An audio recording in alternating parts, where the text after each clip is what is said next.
Hey, welcome. We're making the best bread in the world today, and this specific technique creates delicious, soft, and fluffy bread without gluten. And it's easy, fast, delicious, and nutritious. And it can be done by hand. As you can see, we're about to do so. No mixers required, although it does work if you want to use a mixer. And it's perfect for non-bakers like myself. I learned how to do this. This was the first thing I really learned how to bake. And the recipe involves no prep other than just getting out your ingredients, no kneading, which is really nice, no waste, and also no mess. There's no flour all over the counters and floors like with a lot of recipes. And there's no gluten, no dairy, and it can easily be made to be vegan, low carb, or low FODMAPs.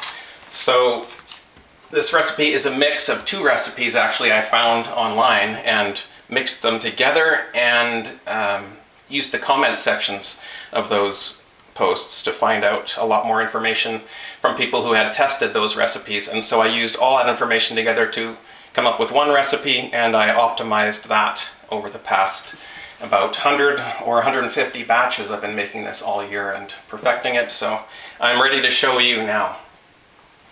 So 7 wholesome ingredients are going to come together with a very specific order and timing. Please follow specifically. And it will make the tastiest bread you have ever eaten. I promise you that. And once you try it, you're going to agree that gluten was only holding us back. This one-take video will demonstrate the process from start to finish. Other than this initial part that's scripted, I'm going to be just winging it.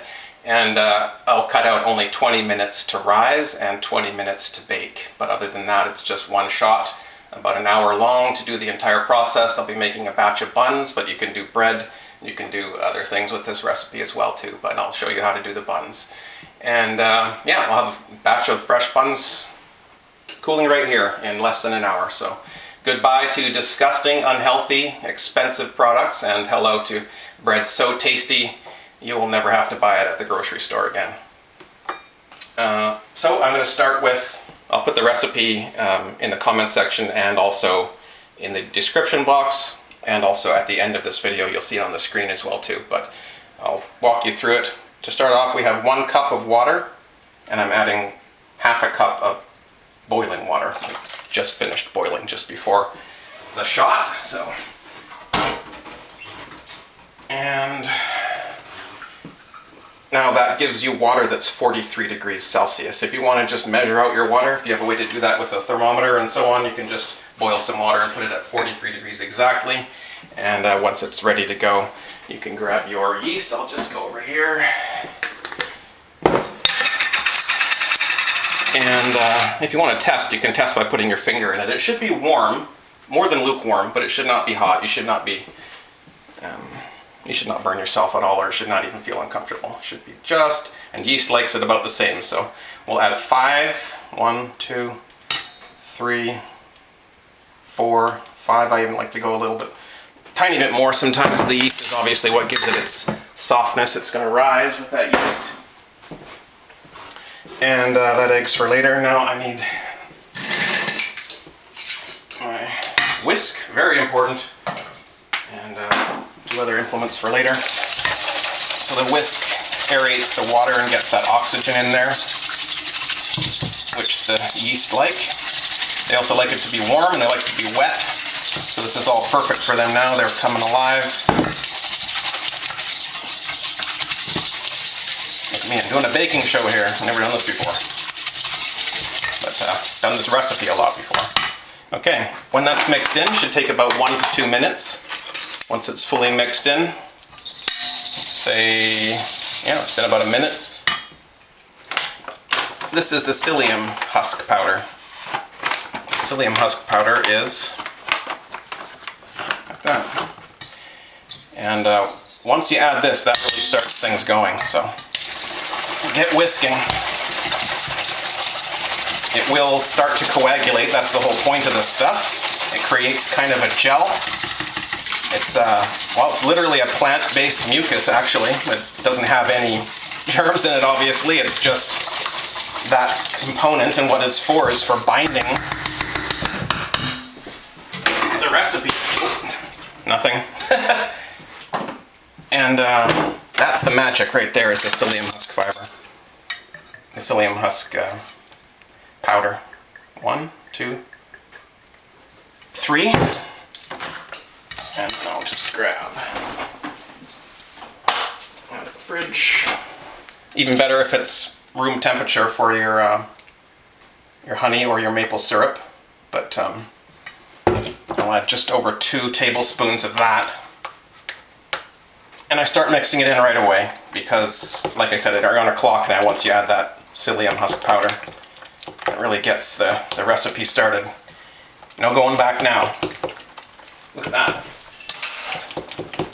Don't need those anymore.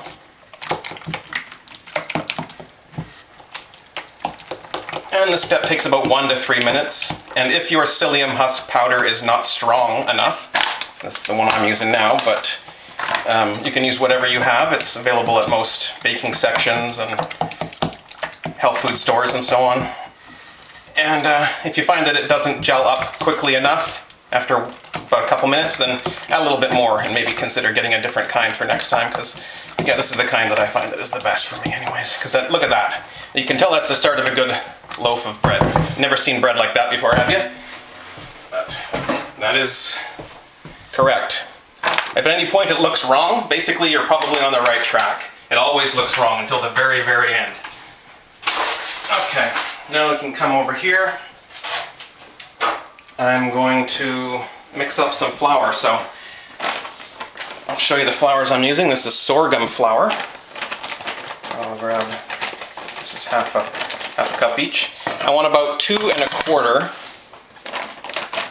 cups. So that's now 1 cup. I'll do a blend of millet and sorghum.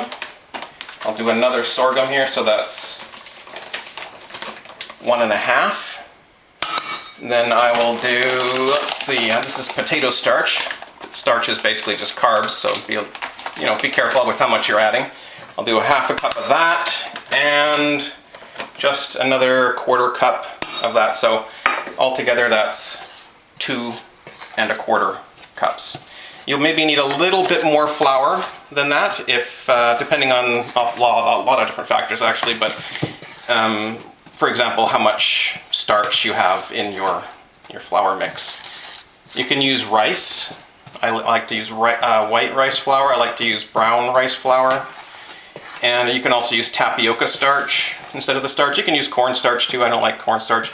Don't use chana flour. That's chickpea flour. Don't use that at all. That will not work in this recipe. And don't use anything with gluten in it. If you have a pre-mixed flour like Bob's 1-to-1 gluten-free flour or something like that, you can use it. I find that it has xanthan gum already pre-added to it, and this recipe does not require the xanthan gum. It has everything it needs already, so I don't usually use that stuff. And this is an excellent way to reduce your costs too. If you're going to make this bread over and over like I do, get a big bag of flour. That'll reduce the costs.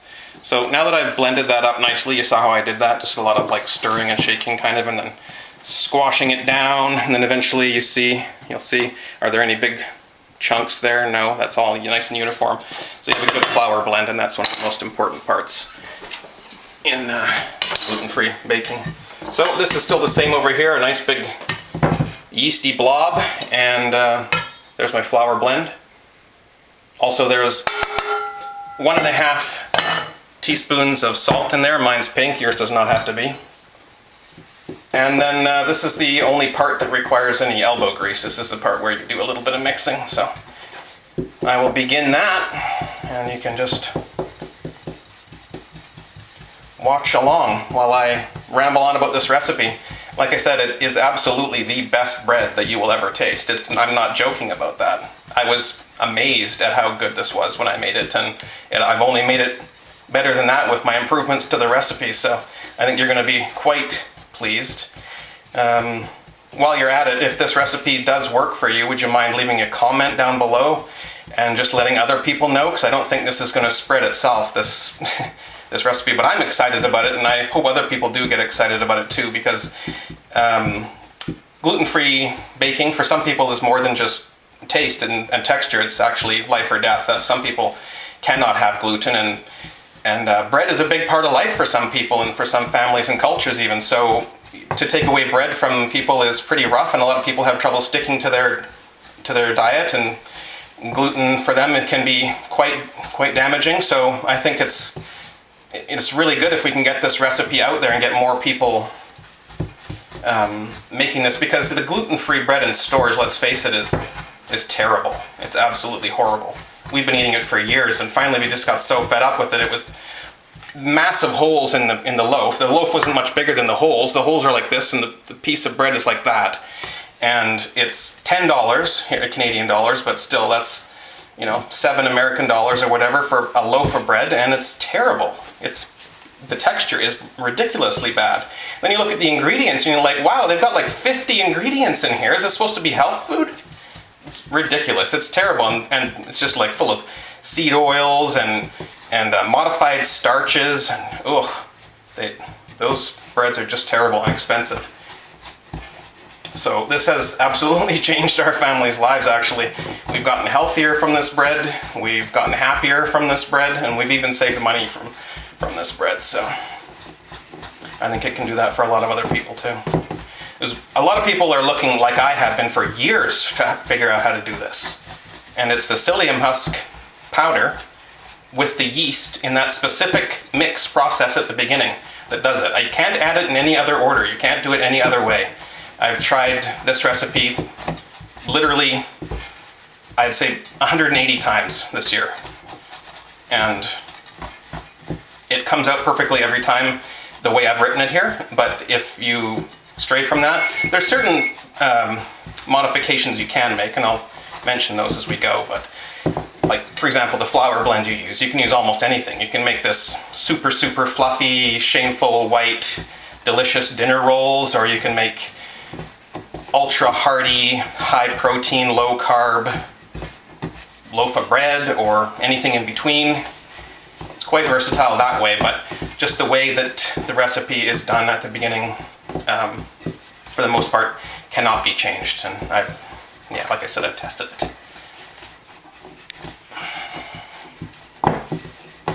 And this step usually takes about 3 to 5 minutes. I think it's probably 3 or 4 now that I've been mixing that, blabbing on.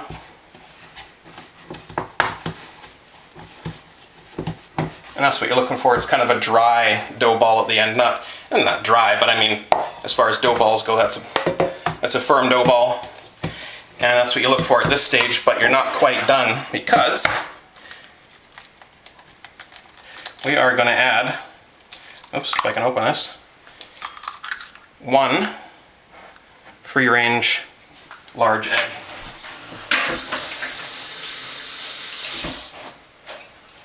And that really helps finish to bind the ingredients together and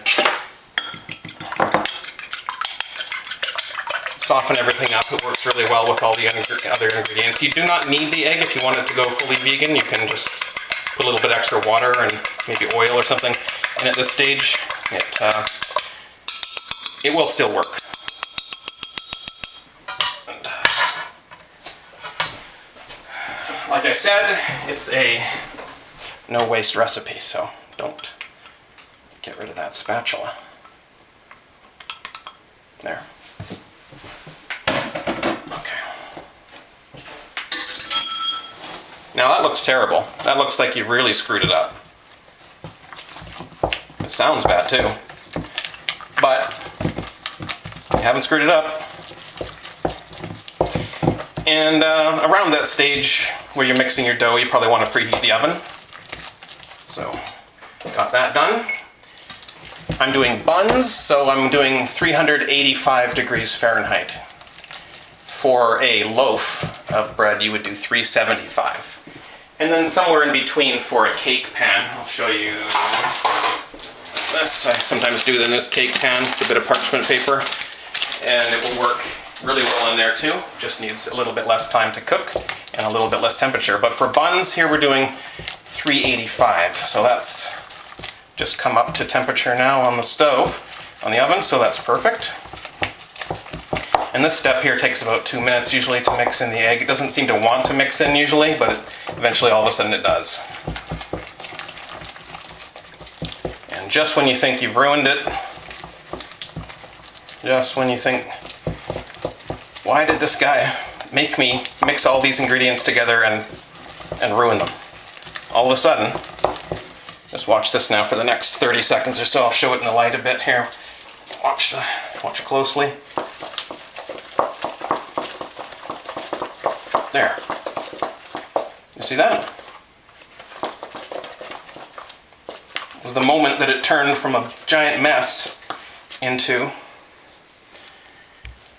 really soft, yummy bread dough. You can't make that with gluten. It's only psyllium husk fiber, psyllium husk powder, and yeast done in that specific way with the conditions they need.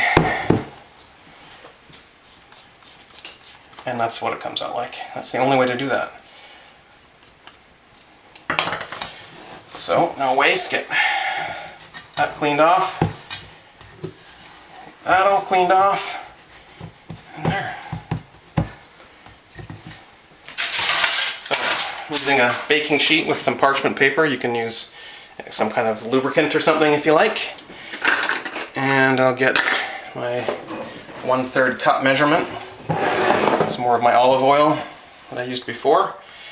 And you can do this however you like. This is how I do it. Get a little bit messy.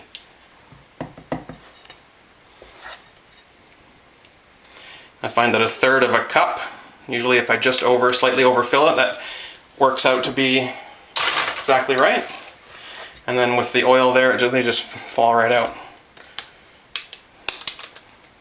I found that I just sort of jiggle it around a little bit to smooth off the rough edges, drop it down. Found that to be the fastest way to get this done. The oil really helps.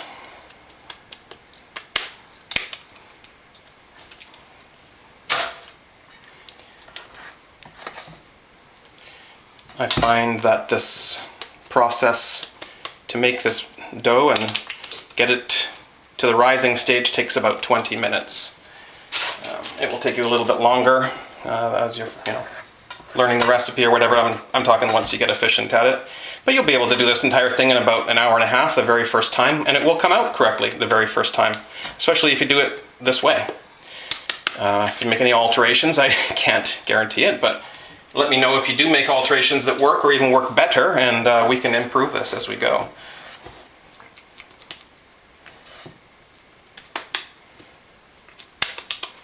And I find this makes 9 nice buns. Each half of a bun is basically like a piece of bread. So you can use them that way, or use them as buns for sandwiches, and I've made a lot of different stuff out of this. Make hamburgers. We put salmon and avocado and, sorry, camera. Whatever you want, of course, obviously. This bread is, bread, it's versatile. You can use it for anything. And this is going to be your favorite recipe.